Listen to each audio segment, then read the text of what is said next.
Niner Gang, you're watching the 49ers Report by Chat Sports. I'm your host, Chase Sr. It is NFC Championship game week, and we're breaking it down all week right here on the San Francisco 49ers Report. And coming your way on today's show, we're really going to take a deep look at this turnaround defensively under DeMeco Ryans, because that's going to play a pivotal role into the Niners pulling off yet another upset against the Los Angeles Rams at Levi Stadium South at SoFi Stadium in Southern California. So can San Francisco make it 7 straight wins against the Los Angeles Rams? And can Kyle Shanahan continue to be Sean McVay's daddy? It's going to be a sea of red at SoFi, even though that fraudulent organization is limiting ticket sales to those outside of the greater Los Angeles area. This is really unprecedented territory. The last time going into a conference championship game that one organization had a 6-game winning streak over another team was back in the 2017 season when the New England Patriots had taken down the Jacksonville Jaguars on 6 consecutive occasions. They made it 7 straight against the Jags in a really, really good game that came down to the wire. Let's hope San Francisco can do the same. Now, when you take a look at the numbers of DeMeco Ryans' defense from weeks 1 through 9, as compared to weeks 10 through 20 and the last 2 playoff games in the wild card round and the divisional round, the change, the development, and really just the overturn that has taken place under DeMeco Ryans has been fabulous. And this all started to shift from that Rams win at Levi Stadium. So you take a look at the numbers weeks 1 through 9. Niners defense under first-year defensive coordinator DeMeco Ryans was giving up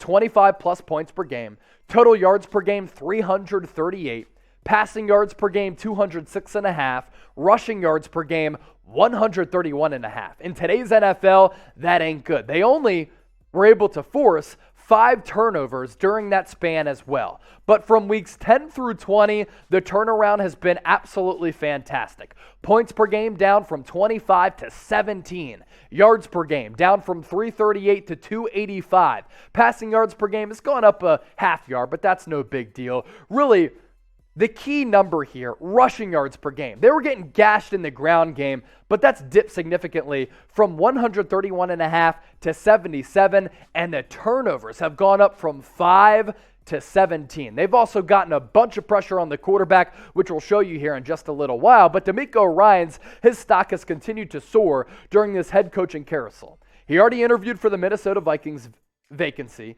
He is also going to interview with the Las Vegas Raiders for their head coaching vacancy after the NFC Championship game. And everybody's starting to notice what DeMeco Ryans has been able to do. We've been talking about it here on the channel for a little while, but some of the national media types are really honing in on what DeMeco Ryans has been able to do as Kyle Shanahan's DC. This coming from Dan Orlovsky of ESPN.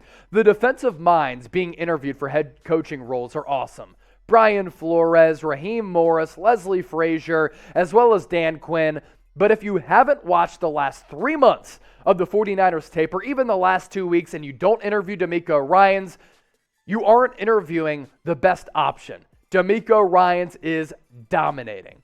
Considering the numbers that we just deciphered, with what Dan Orlovsky said, and what the eye test shows you, and the growth of this Niners defense, I want to ask you this question.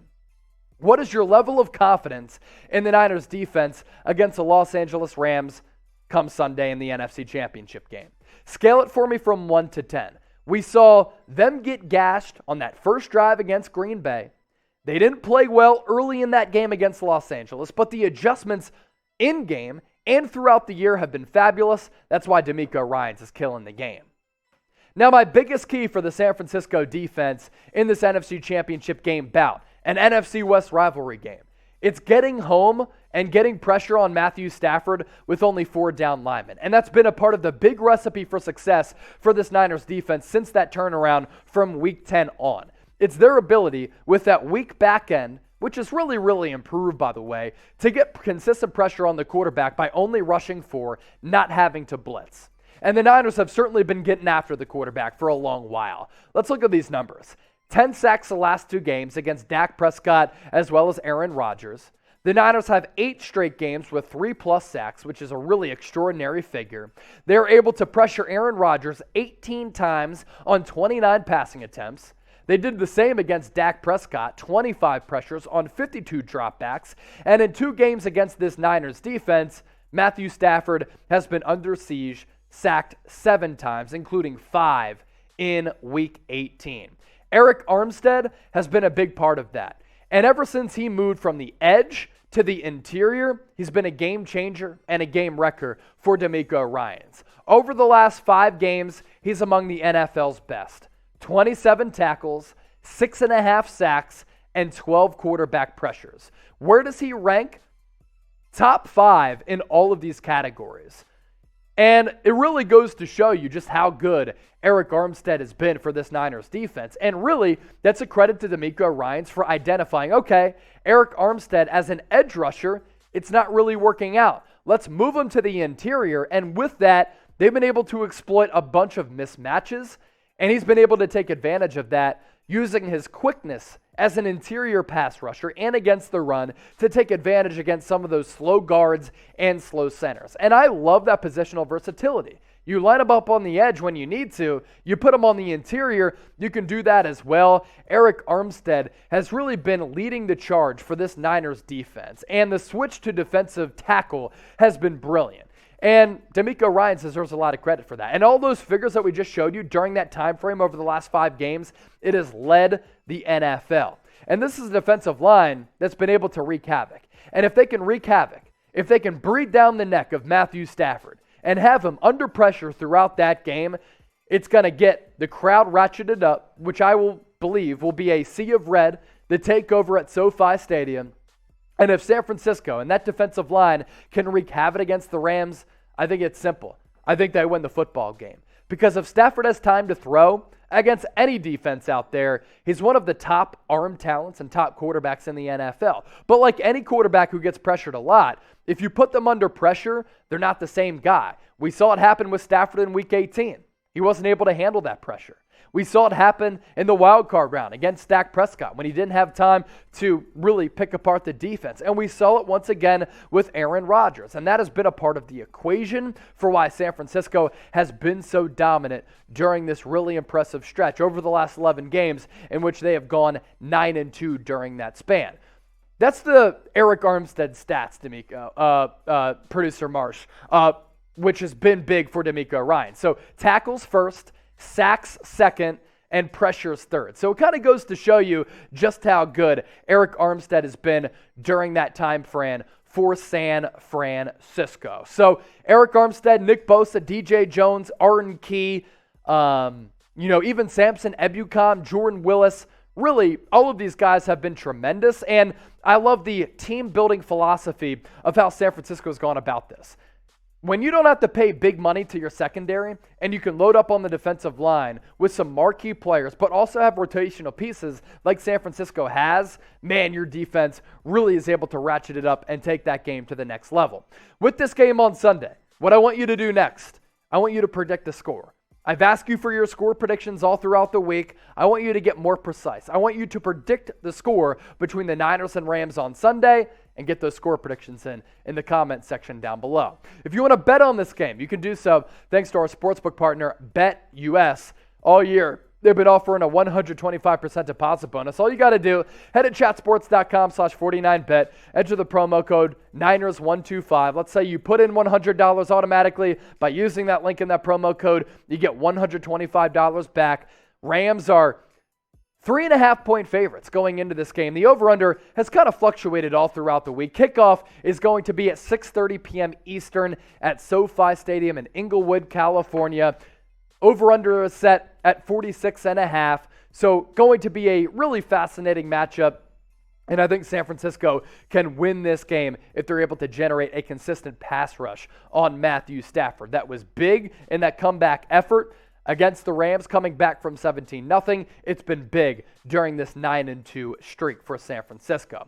Some more interesting tidbits going into Sunday. The 49ers, speaking of some of those betting odds, are 6-1 against the spread in their last 7 games. They've been underdogs in a lot of them, and when they're underdogs, that's when they play their best football. That's why I'm cool with the Niners being underdogs once again.